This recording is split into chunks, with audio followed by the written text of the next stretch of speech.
حضرت ابن سیرین رحمۃ اللہ علیہ نے فرمایا ہے، اگر کوئی اپنے آپ کو مکہ شریف میں دیکھے تو دلیل ہے کہ کعبہ کی زیارت کرے گا اور حج کرے گا، اور اگر دیکھے کہ مکہ شریف کی طرف تجارت کے لیے گیا ہے اور حج کے لیے نہیں گیا تو دلیل ہے کہ مال دنیا کا خواہشمند ہے۔ حضرت جابر مغربی رحمۃ اللہ علیہ نے فرمایا ہے، اگر دیکھے کہ مکہ شریف میں صلاح اور زہد کے ساتھ ہے اور عبادت میں مشغول ہے تو دلیل ہے کہ دنیاوی منفت میں ہے،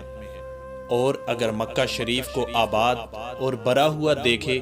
تو دلیل ہے کہ مال اور نعمت اس پر فراغ ہوگی، اور اگر اجڑا ہوا دیکھے تو اس کی تعویل اول کے خلاف ہے۔